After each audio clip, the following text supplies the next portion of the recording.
Hey guys, how's it going? Welcome back. So today I went into Long McQuaid, Boxing Day, Boxing Week sale, whatever it is. Anyways, picked up this Roland Cube 40 XL used for $100, and it's in absolutely cherry condition, which is actually quite good. Most times guys have kicked around their stuff so much that, you know, Tolex is missing or something. And this thing was kept in absolute pristine, perfect condition. So it's like, that's really awesome. And for $100, how do you say no? And anyway, I spotted it in there actually, I guess almost a week ago. Around the same time I picked up my Jackson guitar and my little Orange Crush Mini, which had I remembered, I would have just grabbed this at the same time. Because like I spent $80 on that Orange Crush Mini. Now I don't regret it because it's a perfect amp. It does what I need it to do. I'm happy with it. So I'm glad I got it either way. But I'd forgotten about this one. And when I talked to my buddy to say, hey, I picked up the Jackson, picked up this, he says, I thought you were going to get that Roland. And I says, oh, I didn't see it on the floor. Well, it turns out they took it off the floor and put it away for the Boxing Week sale or Boxing Day sale. And I didn't know this until I was in there the other day. I picked up my new right-handed Fender Telly, and I was like, ooh, it is there. So I called up the store there and on the 24th, and I said, hey, any way to save that for me? Well, the store's going to be shutting down soon, so yeah, it'll be here for Boxing Day, so I can't hold it. I says, all right, I'll be there when you open your doors. I got to make sure I get that thing. So anyways, I got in there this morning when they opened the doors, and you know, people have already started going in before me. Like there was at least 3 vehicles. So I'm like, I better get in there quick before somebody finds that amp. So anyway, I picked it up and plugged her in and, you know, give it a good workout and checked it over, cranked her up a bit, and thing's great, you know. And thought, all right, I'll take it. So for $100, you know, and tax out the door, $113, you know, Canadian, I couldn't say no, especially in this kind of condition. Like, you know, and it's got a 10-inch speaker in it, 40 watts of juice. It has what's called a power squeezer circuit, so it takes the amp from 40 watts total output down to a total output of 2 watts, which can still be extremely obnoxious. Now it does have reverb, it has plate and spring, it's got a looper section in here, delay, it's got phaser, tremolo, heavy octave is really cool, flanger, chorus, bass, mid, treble. It has a modeling section, call it, models different amps. Of course, you got the black panel, the brick combo, the tweed, the classic, the metal stack, the R-Fire, Extreme, and Dana amp, and an acoustic simulator, so that it makes your electric guitar sound like an acoustic. And Boss and Roland have always done a really great job, especially on a pre-set up type of acoustic simulator. They've always done a really good job. Now the one on my Katana amp, I can adjust everything, where this one I only get a little bit of control over the gain, you know, type of deal. I don't get to get into the nitty gritty of any of this, but that's fine, who cares. They did a beautiful job with it. It does have a tuner in it, which will tune a 7-string guitar. It also has A flat and A flat tuning. Now to do your strings, you have to actually turn the dial for each string, which is actually right in this section where your amps are. So you just push the tuner button and then you just set it on the string that you need, and you know, you make sure that it goes to the green where you need it to say that it's in tune. And you know, and see, I'm trying to do the A and it's saying it's way high. So if I just turn it to A, you know. So anyways, again, you know, you got to change it. You got to remember to change it each time. Personally, I think just using a clip-on tuner or some other type of tuner would be a lot less hassle. But at least when you're tuning with this, it kills the volume for you, so you can tune in private on stage. So that is an advantage. So you've got clean channel, okay, which is just this knob here for main volume.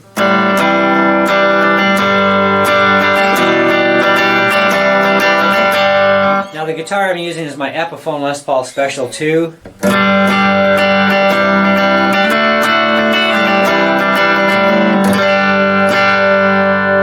hit the power squeezer, knocks you right back, so now you gotta bring the volume up.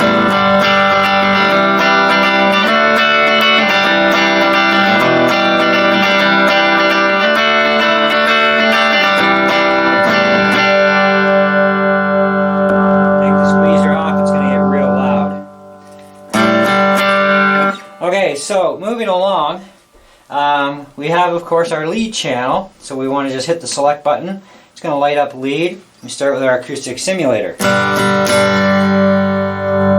an acoustic simulator does cut the power back a bit.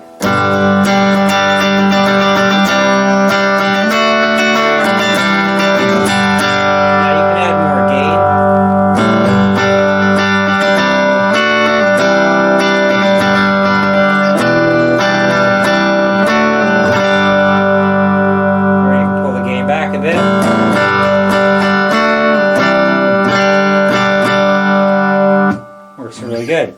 So the black panel amp, of course.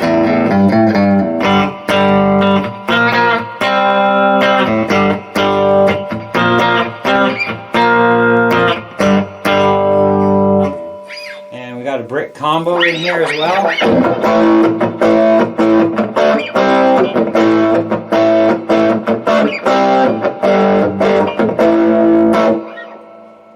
You got a Fender Tweed.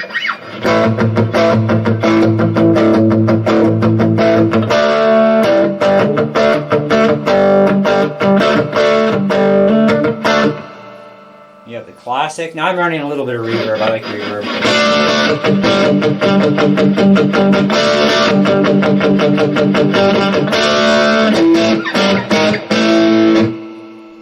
And you've got metal.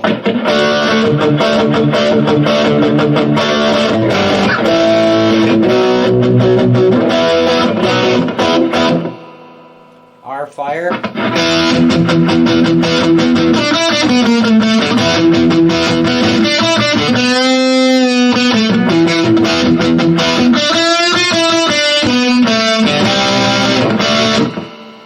You have extreme.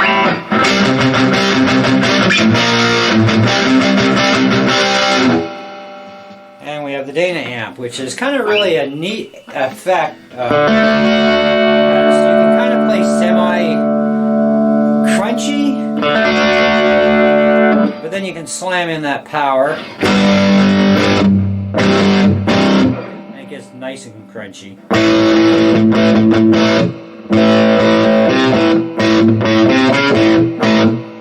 It's kind of really cool amp. Anyways, of course you have your different effects. You've got delay, of course. And we've got...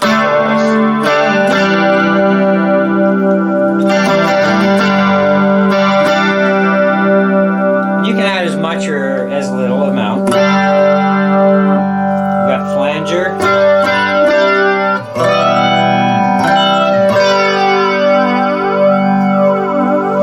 Phaser.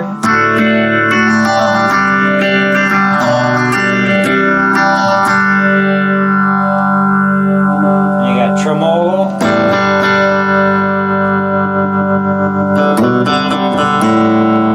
Now what I really like here is the heavy octave.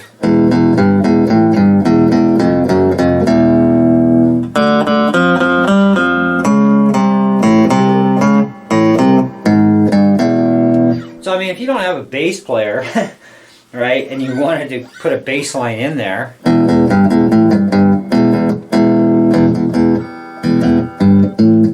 could put kind of like a funky bass line in there if you wanted to. So that's actually quite cool.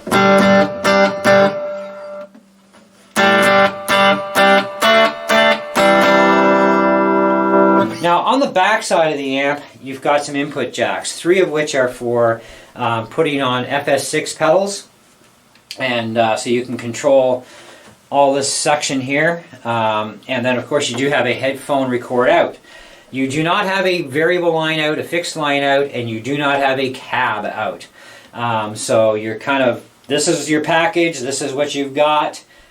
you deal with it. Now, if you wanted to go record out to a PA system and then have everything backfed into your stage monitor and still have your amp on stage to control all that stuff, you could do that without a problem, but you won't be getting sound out of your amp. You will need a stage monitor to get your sound.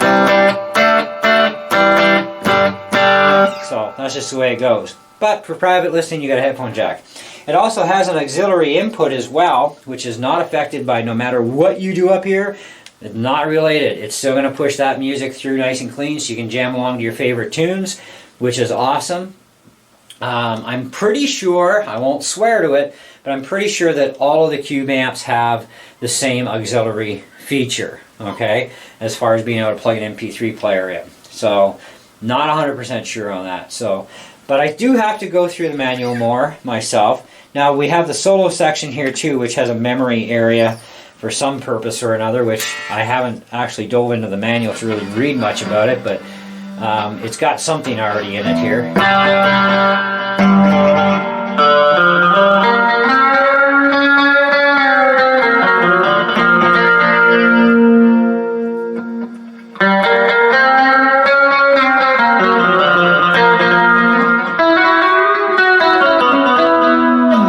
So I'm not entirely sure how this section works yet. When I do find out, I will do a video on this for you guys at that time when I know, because I do want to go over that sort of stuff, and because everybody wants to know, like, hey, how's this work? How's the looper work? That sort of thing. What can I do with the looper? You know, but having a built-in looper, I thought, well, that's kind of cool. Even my Cube 60 that I had didn't have a looper function built into it. And it's like, well, that's kind of unique. Also, didn't have this third channel of the solo system in it either. You know, but it had like everything else and then some, you know, and it was a much more physical, bigger sized amp, even though it still had a 10-inch speaker in it. It was a much bigger cabinet in that particular amp. But I love the Cube amps, and I've been looking for a 40. I see these things come up a lot on like Marketplace and you know, Kijiji and whatnot, and people are still trying to get like $300 plus out of one of these amps, and it's just kind of ridiculous. You know, they're not worth that kind of money when you can buy, you know, brand new tech out of Boss, like your Katana amps. You can buy a 50-watt Katana Mark II amp for $300. Why would you pay $300 for something like this? You know, and this has cosm technology. You got waza tech sitting in the Katanas. I mean, makes no sense. You know, and a lot more features and capabilities in Katanas. So it's actually pushing these things down into the underside of value these days. And because I even talked to Long McQuaid, to the one guy, says, you know, I mean, people are trying to sell these things for like $300 plus, you know, and he says, well, they're not worth it, not with when you start comparing, you know, today's tech to, you know, this stuff, you know, and there's nothing wrong with cosm.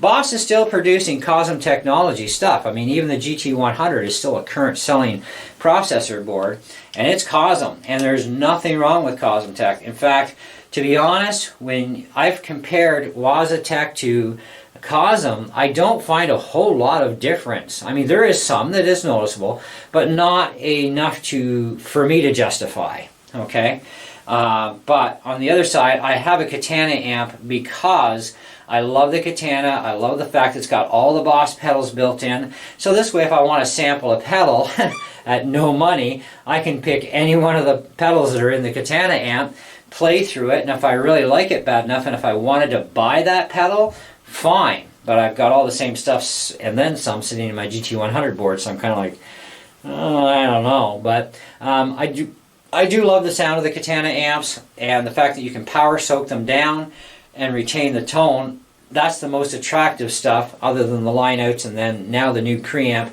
inputs into the new Katana Mark II series. And that works actually great, because then you don't have to bother with any of the Katana's preamps or pedals. You just get access to your power soaker, your volume, and then you plug your pedal board into that preamp in, and it bypasses all the onboard stuff, so you get basically the natural sound of that amp. And then you just add on your own effects. So, but that's a whole other ball of wax to this. This is great because it's a compact package. It's got everything you pretty much need in here. You don't even need to run pedals. You can play around with the gain control enough that you can dial in pretty much any sound that you want. You know, you are limited to, you can run one effect here, one effect here, one effect here. So you basically got 3 main effects you can run, plus your bass, mid, and treble, of course, is shared with all 3 channels. You know, and then anything that's in here for any kind of an effect that they've put into that particular modeling amplifier. You know, they've got a 5150, I think, in here. They've got a Marshall, etc., right? So you get a bit of an experience with, you know, the modeling side of that. But I mean, you don't have to run that side at all. Just leave the amp on clean, plug in your pedals or your pedal board right into the clean channel. You don't even have to worry about any of this stuff. And you would still get access to all of this if you wanted it, you know. So if you're building a patch, and but your patch you want reverb, but you don't want to program it in because you know the next song you're going to use the same patch minus the reverb and minus the delay. I mean, you can have all that from here, whatever you want to do. I mean, it's kind of like endless possibilities with this sort of stuff. But they are solid amps. I will give them that. I've had a 15 watt, I think twice I've had the 15, if I remember right. I know for sure once, maybe twice. And of course I did have the 60 watt cube, and now I've got the 40 watt. And the 40 watt I think is great because it's just small enough to tuck it away where I need it. My students can use this amp whenever I'm not using it. I've got my Katana with my pedal board in here. But this is a great little amp. I can just tuck it in the side. They can use it when they're here and get their effects that they want for whatever they want to play, and it works out for them at the same time as it works for me. If I want to, you know, not lug around the Katana amp, I can lug this because this is a lot lighter and smaller package too than my Katana. So even for full portability, you know, I've got in everything I need. I got a clean channel, I got an acoustic simulator, I've got some distortion stuff. You know, and my other effects, I mean, for a lot of the stuff I play, I really don't need much more than what's already right here. So, you know, it's really great. And so they are a really awesome beginner amp as well. You know, beginners are going to love this sort of amp because you got that big 10-inch speaker in there and lots of volume output, you know, and very clean.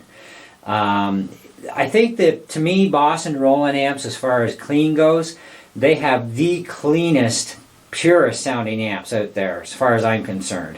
You know, and I really like the tone, but that's me. It's all personal choice, guys, when it gets down to it. So, I mean, I'm not going to sit here and knock out, you know, oh, this amp is bad, you know, unless it actually was and proven to be. Well, that's different. But I've not come across anything from Roland or Boss that was ever bad sounding, that I can say. And that was just, this playing that I did was just with my Epiphone Les Paul Special 2, which is not an expensive guitar. You know, it's a cheap guitar, and, you know, I can't remember what the Cube 40s went for new, but for $100 used to get one in absolutely brand new cherry condition, you don't see that very often. Like, there's not even rust on any screws, none of it. You know, so it was very well looked after. So I can actually say that, you know, this is a guy who owned this, that I can respect him, because he's like me. You got to keep things, you know, in as best of possible condition, because even I take care of my stuff, because then you get a higher value for your stuff when you do want to sell it. You're going to get more money for it than if it's all rusted up and ugly looking, you know. But anyway, so as far as star ratings go for you people, I'm very solid on an easy 4.5 out of 5. I think it more than deserves that, in my opinion. I don't see drawbacks to it as far as, you know, really bad points, other than the fact, I mean, it is definitely not perfect. Nothing is perfect. So I can't really... but other than that, it would have been nice to have a little bit more access to some stuff, that, like, for the effects. Like, it would be nice if they allowed us more options for the effects. Like, I would like to run, say, the chorus, for example, with a little bit of tremolo, okay? and then have a little bit of that delay in there, that would have been great, you know, but you can't do that. You know, you get one, and then you get one here, and then you get one here, so you got to kind of pick and choose. But it is what it is, and that's fine, you know. If you want the extras, you buy the extra pedals and do it, or put a pedal board on this thing and just leave all this stuff turned off if you want. You know, you could do that too, it's another option. But for a complete all-in-one package, it's really versatile, gets the job done. The built-in tuner works really well. Would have been nice to be an automated tuner instead of, you know, you got to turn the dial for each one. It is nice though that it does A flat flat and A flat, and of course it does support a 7-string guitar, which was quite surprising because it's like, wow, that's kind of neat.